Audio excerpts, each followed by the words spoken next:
فإذا كان يوم عيدهم يعني يوم فطرهم باها بهم ملائكة فقال يا ملائكتي ما جزاء أجر ووفى عمله قالوا ربنا جزاؤه أن يوفى أجره আল্লাহ রাসূল সাল্লাল্লাহু আলাইহি ওয়াসাল্লাম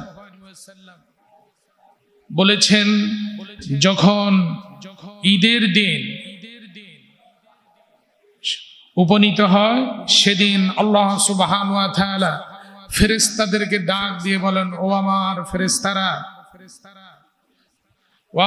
ফেরেশতারা, তোমরা বলো তো, শ্রমিকের কাজ যখন শ্রমিক শেষ করে তখন তাকে কি পুরস্কার পায়, সে কি পুরস্কার পায়? ফেরেশতারা একসাথে জবাব দিলেন যে আল্লাহ তাআলা, একজন শ্রমিক যদি তার কাজ শেষ করে তাকে পরিপূর্ণ প্রতিদান দেওয়া হয়। আল্লাহ সুবহানাহু ওয়া তাআলা বললেন, আজ আমার সম্মানের কসম, আমার ইজ্জতের কসম, যারা আমার এই ঘরে ফিরে এসেছে, আল্লাহর ঘরে যারা এসেছে, আজকে ঈদগাহে যারা এসেছে, 1 মাস সিয়াম সাধনা পালন করে, 1 মাস ফরজ রোজা আদায় করে এবং ইবাদত বন্দিগি করে যারা আজকে ঈদগাহে শামিল হয়েছে, আমার সম্মানের কসম, ইজ্জতের কসম, মহত্বের কসম, তারা ঘরে ফিরে যাওয়ার আগেই তাদের জীবনের গুনাহ খাতাগুলো মাফ করে দেওয়া হবে, বলুন সুবহানাল্লাহ, এবং তাদের দোয়াগুলো মঞ্জুর করা হবে। তারা যা আল্লাহর কাছে প্রার্থনা করবে তা তাকে দেওয়া হবে। আল্লাহ রাসূল সাল্লাল্লাহু আলাইহি ওয়াসাল্লাম বলেন, ইয়াউজ্জুনা ইলা দুআই ওয়া ইজ্জতি ওয়া জালালি ওয়া কারামি ওয়া উলুই ওয়া ইরতিফা'i মাকানি লা উজিবান্নাহুম ফায়াকুলু রজিউ ক্বাদ গাফারতু লাকুম ওয়া বাদদালতু সাইয়্যাতিহিম হাসানা। আল্লাহ রাসূল সাল্লাল্লাহু আলাইহি ওয়াসাল্লাম বলছেন যে আল্লাহ তাআলা বলেন, আমার সম্মানের কসম, আমার ইজ্জতের কসম, আমার মহত্বের কসম, তাদের দোয়া আমি কবুল করব এবং আমি তারা ঘরে ফিরে যাওয়ার আগেই তাদের পাপ রাশিগুলো মাফ করে দেব। শুধু মাফই করব না, ফাউলাইকা ইউবাদদিলুল্লাহু সাইয়্যাতিহিম হাসানা, আমি তাদের সাইয়্যাতগুলোকে, পাপগুলোকে সওয়াবে রূপান্তরিত করে দেব, বলুন সুবহানাল্লাহ। পাপ শুধু ক্ষমাই না, সেটাকে মাফ করে দিয়ে সওয়াব বানায় দিবেন। আল্লাহ রাসূল সাল্লাল্লাহু আলাইহি ওয়াসাল্লাম যখন হিজরত করলেন, মদিনায় আসলেন, তখন দেখতে পেলেন সেখানকার মানুষেরা, মদিনার মানুষেরা, তারা বিশেষ 2টা দিনে খেলাধুলা করে, উৎসব পালন করে। রাসূল সাল্লাল্লাহু আলাইহি ওয়াসাল্লাম তাদেরকে জিজ্ঞেস করলেন, তোমাদের এই বিশেষ দিন 2টির তাৎপর্য কি? তখন তারা জবাব দিয়েছিলেন, জাহিলিয়াতের যুগ থেকে আমরা আনন্দ উৎসব করি, খেলাধুলা করি এই 2টি দিনে। তখন রাসূল সাল্লাল্লাহু আলাইহি ওয়াসাল্লাম তার উম্মতকে ডাক দিয়ে বললেন, আল্লাহ সুবহানাহু ওয়া তাআলা তোমাদের জন্য 2টা দিন নির্ধারিত করে দিয়েছেন আনন্দ উৎসব করার জন্য, আনন্দ করার জন্য। একটা হচ্ছে ইয়াউমুল ফিতর আর একটা হচ্ছে ইয়াউমুল আযহা।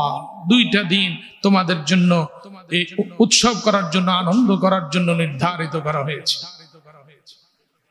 রাসূলুল্লাহ সাল্লাল্লাহু আলাইহি ওয়াসাল্লাম এই ঈদের দিনে রাস্তা পরিবর্তন করতেন, ডান এক রাস্তা দিয়ে আসলে আরেকটা রাস্তা দিয়ে যাইতেন। এই সুন্নাহটি আমরা পালন করব। এখনো যে সমস্ত মুসল্লিরা আসেন নাই, আমি আপনাদের খেদমতে আরজ করব, রাস্তার ডান দিক দিয়ে আসবেন, আবার প্রয়োজন হলে আবার ডান দিক দিয়ে যাবেন, তাহলে পরিবর্তন হবে। অথবা এক রাস্তা দিয়ে আসবেন, আরেক রাস্তা দিয়ে যাবেন। এটা ঈদের দিনের সুন্নাহ। আরেকটি সুন্নাহ হচ্ছে প্রথম প্রত্যুষে ঘুম থেকে উঠা, এটি ঈদের দিনের সুন্নাহ। ফজরের নামাজটা জামাতের সাথে পড়া, এটা তো দাইমি সুন্নাহ, সবসময় এটা থাকবে। ফরজের নামাজ আদায় করা এবং ঈদগাহে আসার পূর্বে গোসল করা সুন্নাহ। রমজানের ঈদে কিছু খেয়ে আসা, মিষ্টান্ন কিছু খেয়ে আসা সুন্নাহ। ঈদুল আজহার দিনে কিছু না খেয়ে আসা সুন্নাহ। গিয়ে প্রাণী জবাহ করে তার প্রাণীর অংশ দিয়ে খাওয়া সুন্নাহ। এরপরে সাধ্যের ভিতরে সাধ্য মতো তার উত্তম পোশাক পরিধান করা এবং মিসওয়াক করা সুন্নাহ, এবং ঈদ উল ফিতরের আগেই সাদকাতুল ফিতর আদায় করা, তাকবীরে তাশরিক করা, আল্লাহু আকবার আল্লাহু আকবার, লা ইলাহা ইল্লাল্লাহ আল্লাহু আকবার ওয়ালিল্লাহিল হামদ। সম্মানিত মুসল্লিয়ান ইকরাম, এই ঈদ উল ফিতরের দিনে আমাদের জন্য আল্লাহ সুবহানাহু ওয়া তাআলার দেয়া একটি নিয়ামত হচ্ছে সারা বছর একরকম জীবন অতিবাহিত করা, দুইটা দিন অন্যরকম ভাবে একটু আনন্দ উপভোগ করা। মুসলমানের জীবনটাই হচ্ছে হায়াতটাই হলো পরীক্ষাগার। তার ভিতরেও একটু আনন্দের জায়গা করে দিয়েছেন আল্লাহ সুবহানাহু ওয়া তাআলা। তো গোটা একটা মাস আমরা আল্লাহ সুবহানাহু ওয়া তাআলার নির্দেশ আদেশ পালন করে এক মাস সিয়াম এবং রোজা আমরা পালন করেছি। এই রোজার কি উদ্দেশ্য আল্লাহ সুবহানাহু ওয়া তাআলা কোরআনুল কারীমে বলছেন, ইয়া আইয়ুহাল্লাযীনা আমানু কুতিবা আলাইকুমুস সিয়াম কামা কুতিবা আলাল্লাযীনা মিন ক্বাবলিকুম লাআল্লাকুম তাত্তাকুন। আল্লাহ সুবহানাহু ওয়া তাআলা ঈমানদারদেরকে ডেকে বলছেন, ও ঈমানদারেরা, ইয়া আইয়ুহাল্লাযীনা আমানু, ও ঈমানদারেরা, তোমরা যারা ঈমান এনেছো তারা শোনো। কুতিবা আলাইকুমুস সিয়াম, তোমাদের উপরে সিয়ামকে ফরজ করা হয়েছে। কামা কুতিবা আলাল্লাযীনা মিন ক্বাবলিকুম লাআল্লাকুম তাত্তাকুন, যেভাবে করে তোমাদের পূর্ববর্তী জাতিদের উপরে সিয়ামকে ফরজ করা হয়েছিল, সেভাবে করে তোমাদের উপরও সিয়ামকে ফরজ করা হয়েছে। লাআল্লাকুম তাত্তাকুন, যাতে করে তোমরা তাকওয়া অর্জন করতে পারো। তাহলে সিয়ামের মূল উদ্দেশ্যই হলো তাকওয়া অর্জন করা। তাকওয়া শব্দটি অর্থ হচ্ছে,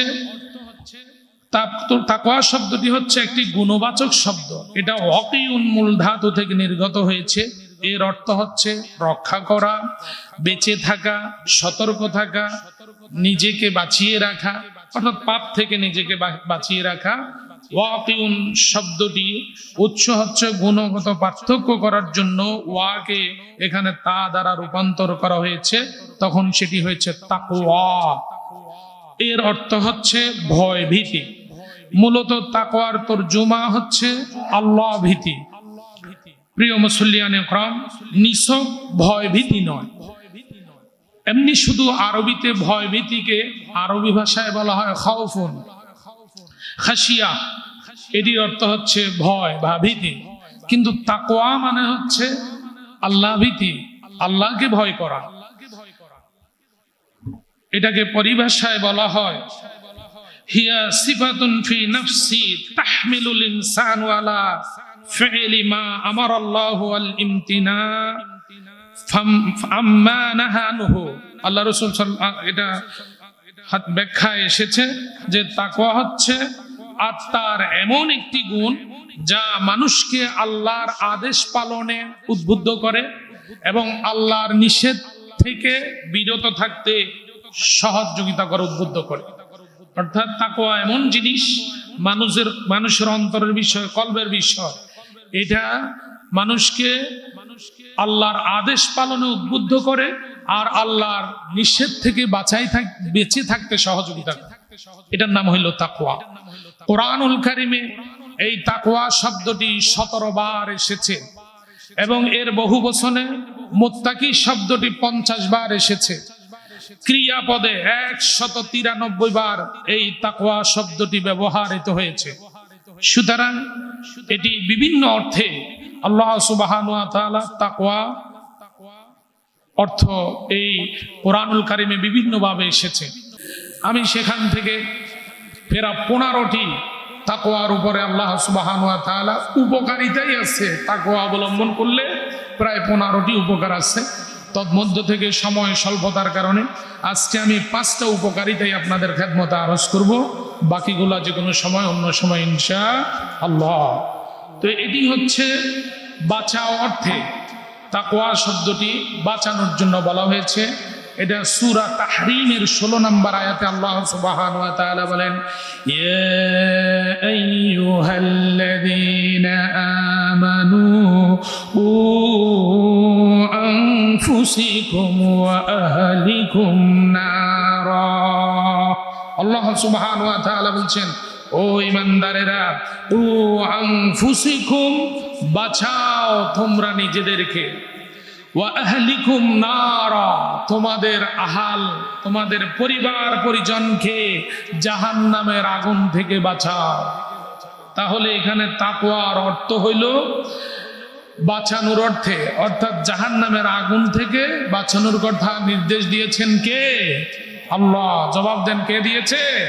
আল্লাহ বলছেন, ইয়া আইয়ুহাল্লাযীনা আমানু উ আনফুসিকুম ওয়া আহলিকুম নারা। তাহলে তোমরা নিজে বাঁচো, তোমার পরিবার পরিজন আওলাদদেরকে বাঁচাও জাহান্নামের আগুন থেকে। আল্লাহ সুবহানাহু ওয়া তাআলা একজন সত্যিকারে মুসলিমের পরিচয় বর্ণনা করতে গিয়ে সূরা আল ইমরানের 102 নম্বর আয়াতে আল্লাহ সুবহানাহু ওয়া তাআলা বলছেন, ইয়া আইয়ুহাল্লাযীনা আমানুত্তাকুল্লাহ হাক্কা তুকাতিহি ওয়া লা তামুতুন্না ইল্লা ওয়া আনতুম মুসলিমুন।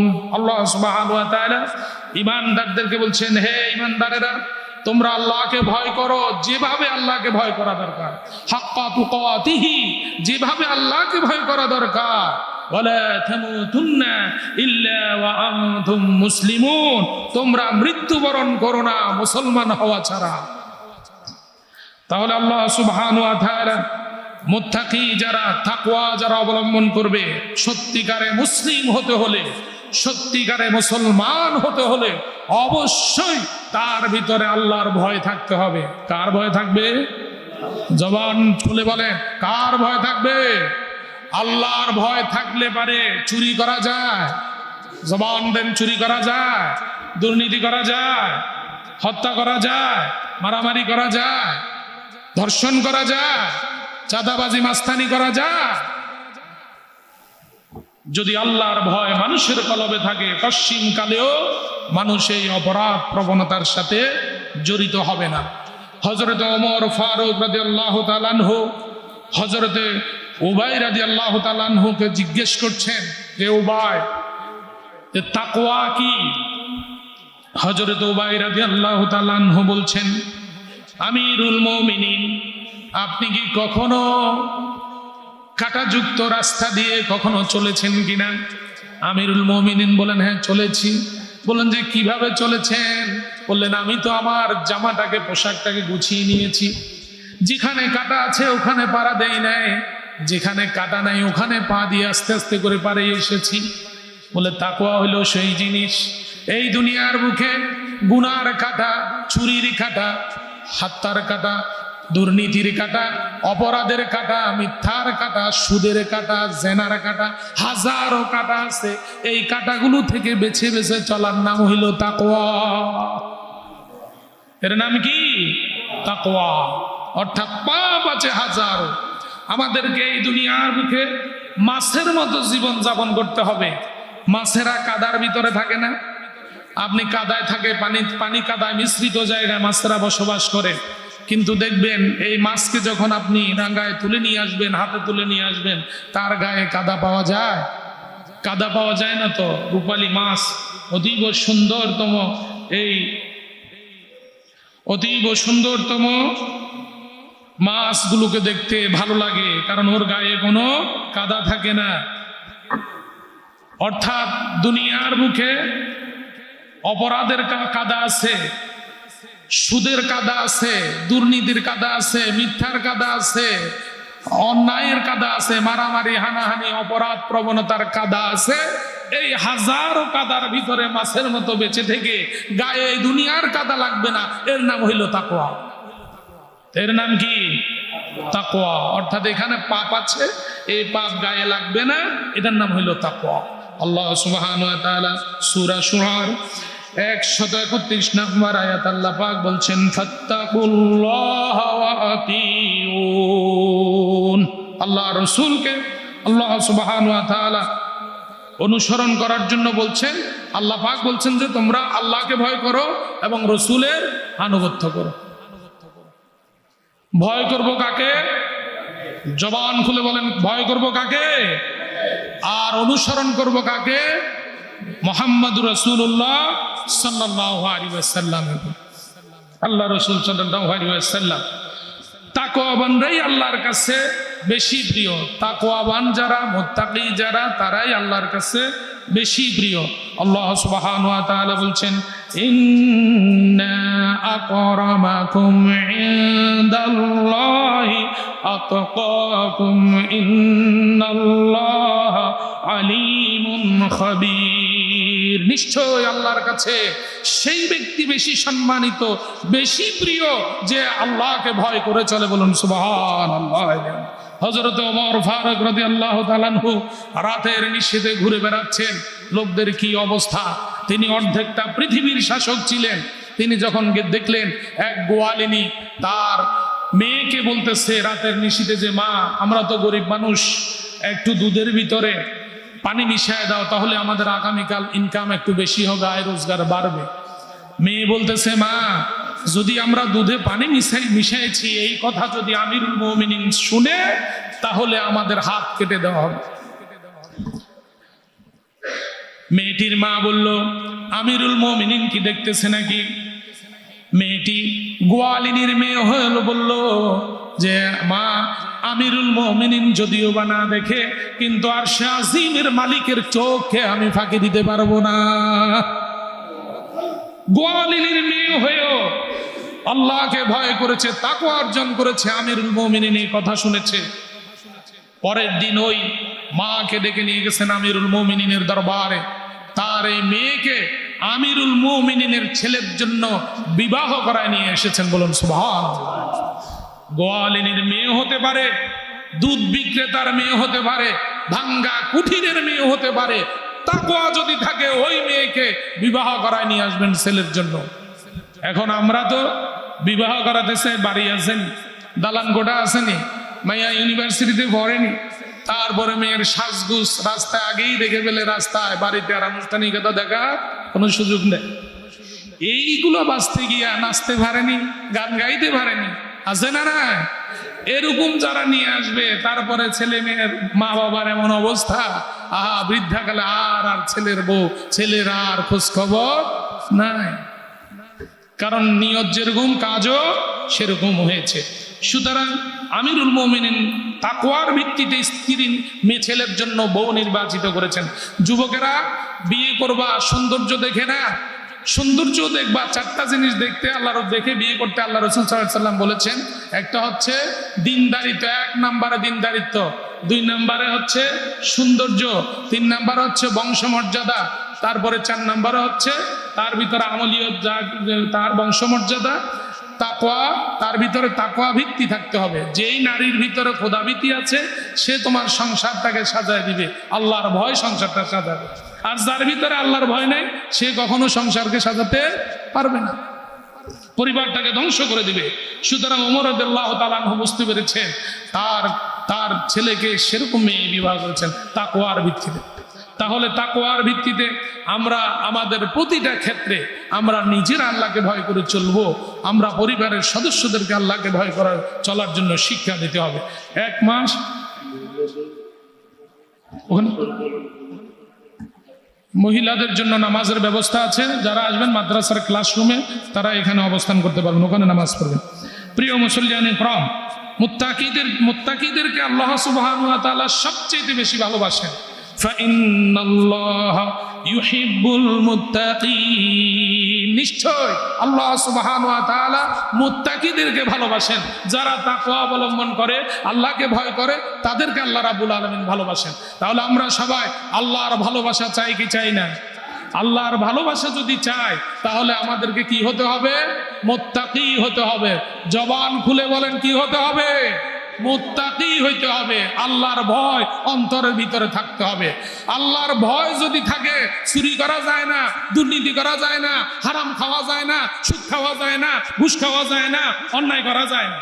আর আল্লাহর ভয় যদি না থাকে, তাহলে সবকিছু করা যায়, বড় বড় বোতলও খাওয়া যায়, আছে না? না, মুসলমান বড় বড় বোতল খায়, আল্লাহ তাদেরকে হেদায়েত নসিব করুন, বলুন আমিন। আল্লাহ বলছেন যে এই তাকওয়ার দ্বারা তোমরা একে অপরকে ভালো কাজের দিকে, তাকওয়ার দিকে মানুষদেরকে উদ্বুদ্ধ করো, সহযোগিতা করো। ওয়া তাআওয়ানু আলাল বিররি ওয়াত তাকওয়া ওয়া লা তাআওয়ানু আলাল ইসমি ওয়াল উদওয়ান। তোমরা পরস্পরকে তাকওয়ার কাছে, খোদাভীতির কাছে একে অপরকে সহযোগিতা করো, ভালো কাজে একে অপরকে সহযোগিতা করো। প্রিয় মুসল্লিয়ানে ইকরাম, আল্লাহ সুবহানাহু ওয়া তাআলা আমাদেরকে যে জীবনটা দিয়েছেন, হায়াতে একটা রমজান মাস পাইলাম। আমরা এই রমজান মাসে, আমি বলেছি আল্লাহর রহমতের বাড়ি, আল্লাহর রহমত বর্ষিত হয় পুরো রমজানে। সেই রহমতের বৃষ্টি যারা, একটি পুকুরের উদাহরণ দিয়ে আপনাদের বলি, যখন রহমতের বৃষ্টি আসে, তখন দুনিয়ার বুকে যখন বৃষ্টি আসে, তখন পুকুর তার ইচ্ছা মতো তার পানি পুরায় নেয়, দিঘিটা তার ইচ্ছা মতো পুরায় নেয়, পাহাড় পর্বত উর্বর জমি তার ইচ্ছা মতো পানি শোষণ করে নেয়, যাতে করে তার বৃক্ষগুলো, তরুলতাগুলো ফুল ফল পাতা দিয়ে সবুজ বৃক্ষে পরিণত হতে পারে। ঠিক তদ্রূপ মরুভূমিতেও সমান বৃষ্টি হয়, কিন্তু সেখানের পাথরের পাহাড়ে হয়, সে সেভাবে করে ধারণ করতে পারে না। তাহলে রমজান মাস আসলো, তাহলে আমরা আমাদের জীবনে কতটুকুন পরিমাণে আমরা উপকৃত হইলাম, লাভবান হইলাম, আল্লাহর দেয়া এই রহমত আমরা কি পরিমাণে নিতে পারলাম, এটাই হইল আমাদের বিষয়। যুবকেরা, আমাদের জীবনটাকে অবমূল্যায়ন করলে হবে না। কিছুক্ষণ ঘুমাইবা, কিছুক্ষণ বন্ধু বান্ধব লইয়া আড্ডা মারবা, আর মোবাইলে সেটিং করবা, মনে করছো জীবনে পুরস্কার পাইলাবা। এত সহজ, এত সোজা। রমজান মাস যেরকম এক মাস আল্লাহকে ভয় করে চলার কারণে, তাকওয়া অবলম্বন করার কারণে আল্লাহ তাআলা এক মাস পরে একটা ঈদ দিয়েছেন, আনন্দ দিয়েছেন, উৎসব দিয়েছেন। ঠিক তদ্রূপ মুসলমানের জীবন হইল রমজান মাসের মতো। মুসলমানের পুরাটা জীবন রমজান মাস, সে তার জন্য ঈদের দিন হবে কিয়ামতের ময়দান, ঠিক কিনা? যে মুসলমান পুরা জীবনটাকে রমজান মাসের মতো পালন করবে, তার জন্য কিয়ামতের দিন ঈদের দিন, ঠিক কিনা? তাহলে কিয়ামতের দিন ঈদের আনন্দের মতো আনন্দিত আমরা হতে চাই কি চাই না? যদি চাই, তাহলে যেই জিনিসটি অবলম্বন করতে হবে সেটার নাম কি? তাকওয়া। সেটার নাম কি? তাকওয়া। তাকওয়াবান হতে হবে, মুত্তাকি হইতে হবে। সুতরাং রাসূলুল্লাহ সাল্লাল্লাহু আলাইহি ওয়াসাল্লাম আমাদেরকে যে নির্দেশ দিয়েছেন, আল্লাহ সুবহানাহু ওয়া তাআলা আমাদেরকে যা আদেশ দিয়েছেন, তাহলে আমাদেরকে অবশ্যই এই রমজান মাস যেভাবে করে আমরা তাকওয়ার সাথে চলেছি, নামাজ পড়েছি, জামাতের সাথে নামাজ পড়েছি, নফল পড়েছি, হালাল হারাম বেঁচে চলেছি, ঠিক এরকম করে বাকি 11 মাস চলতে চাই কি চাই না? আওয়াজে মনে হয় চাই না? বাকি 11 মাসও এই রমজানে যেরকম জামাতে আসার চেষ্টা করেছি, এসেছি, এভাবে যাতে পুরা 11টা মাসও আল্লাহ আমাদেরকে কবুল করেন, বলো না আমিন। প্রিয় ভাইরা, মুরব্বীরা, বাবারা, আমাদের মুসল্লিরা যারা এখনো আসেন নাই, দ্রুত চলে আসুন। একটু 5 মিনিট পরে পড়াচ্ছেন, 5 মিনিট, আমার খুতবাটা শেষ করছি, 5 মিনিট। যদি আপনি আমরা চাই আপনি নামাজি হন, চাচা হইলে আপনারা বলবো চাচা আপনি নামাজি হও, যুবক হলে যুবক বলবো যুবক তুমি নামাজি হও, মায়েরা বোনেরা নামাজি হও, দিনদার হও, মুত্তাকি হও। যদি আপনারা যদি এই কাজটা করতে পারেন, তাহলে জাহান্নাম থেকে বাঁচবেন। আর যদি না করেন, দুনিয়াতে আল্লাহ অনেকগুলো ইবাদত দিয়েছে, সাদকা একটা ইবাদত, রোজা একটা ইবাদত, হজ একটা ইবাদত, অনেক ইবাদত, যাকাত একটা ইবাদত, ভালো কাজ করা একটা ইবাদত। কিন্তু অন্য ইবাদতগুলো ছেড়ে দিলে জাহান্নামে যেতে হবে, এই কথা না। কিন্তু নামাজ, মান তারাকাত সালাতা ফাকাদ কাফারা, যে ব্যক্তি ইচ্ছাকৃত নামাজ ছেড়ে দিল সে কুফরি করলো। যে ব্যক্তি ইচ্ছাকৃত দান করলো না সে কুফরি করলো না। যে ব্যক্তি ইচ্ছাকৃত হজ করলো না সে কুফরি করলো না। কিন্তু যেই ব্যক্তি ইচ্ছাকৃত নামাজ ছেড়ে দিল সে কুফরি করলো। যে ব্যক্তি নামাজ ছেড়ে দিল সে জাহান্নামে যাবে। তাহলে আমরা অন্য ইবাদতের চাইতে নামাজের গুরুত্ব কম না বেশি? মুসলমান বেনামাজি হবে এটা ভাবতেও তো কষ্ট লাগে। আপনারা আপনাদের পরিবারের সদস্যদেরকে নামাজি বানাবেন, মুত্তাকি বানাবেন, এবং তাকওয়ার ফলে আল্লাহ তাআলা যারা মুত্তাকি হয়, তাকওয়া হয়, যেই এলাকার বাসিন্দারা মুত্তাকি হয়, আল্লাহর ওয়াদা হচ্ছে সূরা আরাফের 96 নম্বর আয়াতে আল্লাহ রাব্বুল আলামিন বলেন, ওয়ালাউ আন্না আহলাল কুরা আমানু ওয়াত্তাকাউ লাফাতাহনা আলাইহিম বারাকাতিম মিনাস সামাই ওয়াল আরদ। আল্লাহ পাক বলছেন, যদি কোনো এলাকার কোনো জনপদের বাসিন্দারা তাকওয়া অবলম্বন করে, আল্লাহকে ভয় করে চলে, আমি তাদের জন্য আসমানের এবং জমিনের বরকতের দরজা খুলে দেব। তাহলে তাকওয়া অবলম্বন করলে আমরা যে বরকত চাই, আমরা যে উন্নতি চাই, আমরা যে নিজের জন্য আরো দিন দিন ভালো কিছু চাই, টাকাওয়ালার আরো টাকা চাই, বাড়িওয়ালার আরো বাড়ি চাই, এই যে চাওয়া, এই চাওয়া আমাদের ভিতরে আছে না নাই? মানুষের চাহিদা আছে না নাই? যদি এই চাওয়াটাকে আমরা যদি খোদাভীতির মাধ্যমে কন্ট্রোল করতে পারি, তাহলে আমাদেরকে আল্লাহ সুবহানাহু ওয়া তাআলা আমাদের জন্য আসমান আর জমিনের বরকতের দরজা খুলে দেবেন। আমাদের জন্য বরকতের দরজা খুলুক, এটা আমরা চাই কি চাই না? তাহলে কি অবলম্বন করতে হবে? তাকওয়া। কি হতে হবে? তাকওয়া। প্রিয় মুসলিয়ানে প্রাণ, মানুষকে শয়তানের অনিষ্টতা থেকে বাঁচায় এই তাকওয়া জিনিসটা। ইন্নাল্লাযীনা তাকাউ ইযা মাসসাহুম তাইফুম মিনাশ শাইতান, আল্লাহ সুবহানাহু ওয়া তাআলা বলছেন, যারা তাকওয়া অবলম্বন করে তাদেরকে শয়তান যখন কুমন্ত্রণা দেয়, তখন আল্লাহর স্মরণ, তারা আল্লাহর স্মরণ করে। আল্লাহর স্মরণ যখন আসবে, আল্লাহর জিকির যখন আসবে, তখন আর শয়তান আমাদেরকে অসওয়া দিতে পারবে? তাহলে তাকওয়া অবলম্বন করলে শয়তানও অসওয়া দিতে পারবে না। আল্লাহ সুবহানাহু ওয়া তাআলা তাকওয়া বানান মুত্তাকিদেরকে। আল্লাহ সুবহানাহু ওয়া তাআলা যেহেতু ভালোবাসেন, তাহলে আমরা আল্লাহর ভালোবাসার বান্দা হতে চাই কি চাই না? তাহলে আমরা যদি চাই এই রমজানুল মুবারকের যেই উদ্দেশ্য ছিল আল্লাহ সুবহানাহু ওয়া তাআলা যে আমাদেরকে আল্লাহ ভীতিটা আমাদের ভিতরে পয়দা হবে, তাকওয়া জিনিসটা আমাদের ভিতরে পয়দা হবে।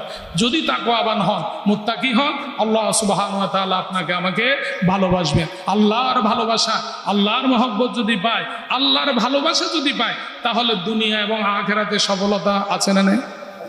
তাহলে আমরা এই সফলতার পিছনে, দুনিয়ার একটু সফলতার জন্য কত কষ্ট করলাম, কত পরিশ্রম করলাম, একটু বাড়ি বানলাম, একটা ঘর বানাইলাম, কত দামি খাট কিনলাম, আলমারি, শোকেস, সোফা, অনেক কিছু দিয়ে ঘর ভরপুর করাই বললাম। বললেন তো বাবা, এই তো কিছু জিনিস আপনি যাওয়ার সময় বলে, বেচারা এত কিছু জোরাইছে, এখান থেকে কিছু তারে দিয়ে দেই, এরকম কিছু দিবে নাই? কিচ্ছু তো নিতে পারবেন। তো কি নিবে? আমার জন্য যা আপনি খাইছেন, ফিনছেন, আর যা নেক আমল করছেন, এইগুলো আপনি নিয়ে যেতে পারবেন। আর আপনাকে আজকের এই রমজান মাস আপনাকে দিয়ে যায় স্যাক্রিফাইস, ত্যাগ, মানুষকে দান করা। নিজে শুধু ঈদের আনন্দ ভোগ করবেন আর অন্যরা করবে না। গরিব, অসহায়, দরিদ্র মানুষকেও আমাদেরকে সেই ঈদের আনন্দটা যাতে সমভাবে ভোগ করতে পারে, সেজন্য আল্লাহ সদকার ব্যবস্থা করেছেন, দানের ব্যবস্থা করেছেন। দান করবেন কখন? যখন আপনার মনের ভিতরে চায় আপনি আরো ধনী হন, আপনার মাল আরো বাড়ুক, এটা আপনি চান। আপনার ভিতরে যখন অনুভূত হয়, হ্যাঁ আমি দিয়ে ফেললে মনে হয় আমার কমে যাবে, তখন আপনি দান করেন, তখনই আপনি দান করেন। দান করলে লাভ আছে না নাই? দান করলে 1/70, 1 টাকা দান করবেন 70 টাকার সমান বাড়ায় দিবেন কে? তাহলে আল্লাহ সুবহানাহু ওয়া তাআলা যারা দুনিয়ার বুকে দানবীর ছিলেন, তারা এখনো মরেও জীবিত।